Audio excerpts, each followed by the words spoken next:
Totoo bang mas mayaman pa si Gretchen Barreto kaysa kay Manny Pacquiao?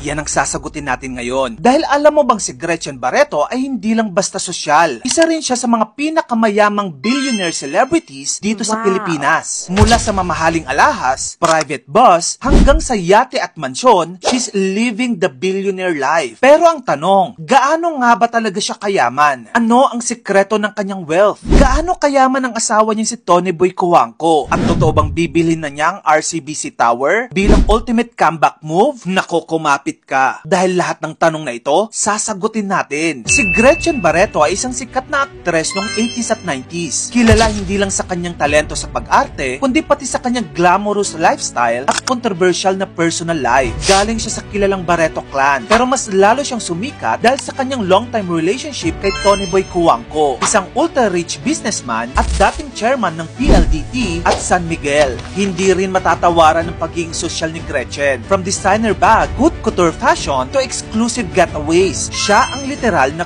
queen of luxury.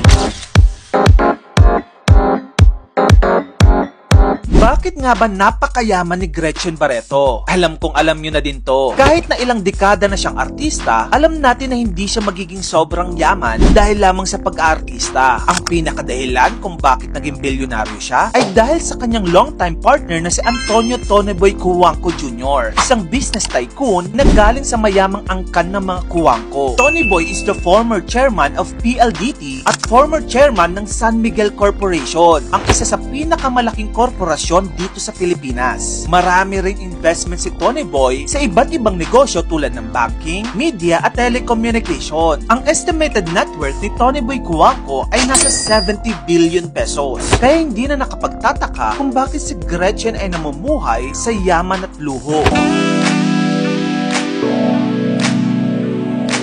Ngayon, pag-usapan na natin ang exciting part. Aalamin natin ang mga ari-arian at negosyo ni Gretchen Barreto. Nako, humanda ka dahil mapapasana all ka talaga. Simulan natin dito.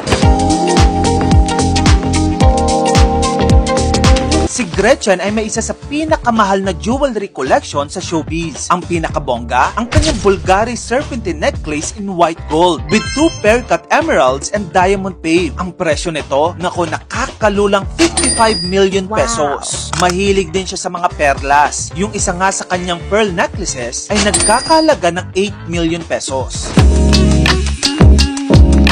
Kung yung ibang artista ang nauuso ay Artista Van, nako, itong si Gretchen lumevel up ng todo-todo dahil sa kanya private luxury bus. Ito ay customized at may sariling banyo, kitchen at dressing room. Literal na parang may bahay sa loob. Ang presyo nito, 32 million pesos.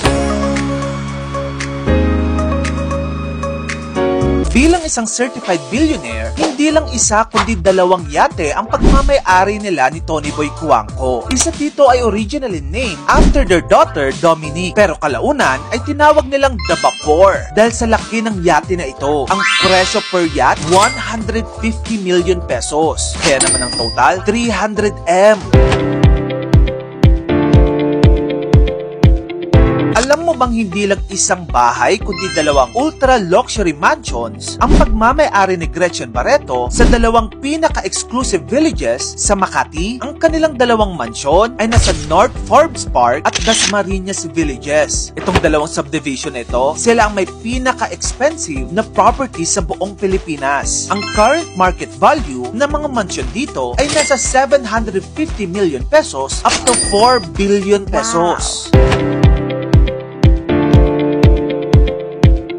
Ito na ang pinaka-wild na balita. Bibilhin din daw ni Gretchen Barreto ang buong RCBC Tower sa Makati. Bakit shocking ito? May history kasi si Gretchen sa building na ito. May kumakalat kasi na chika noon na naban daw siya sa RCBC matapos niyang palayasin sa elevator si Vivian Yuchenko, ang mismong may-ari ng RCBC building. Pero later on, napag-alamang urban legend lamang ito at hindi ito totoo. Pero kumakalat na rin sa mga thread ngayon ang comeback move di umano ni Gretchen Barreto. Ngayon, bilang isang certified billionaire na siya, mukhang gusto niyang gawing ultimate flex move ang pagbili niya ng RCBC Tower bilang part daw di umano ng kanyang retirement investment. Pero as of now, hindi pa ito confirm at chismis lamang ito.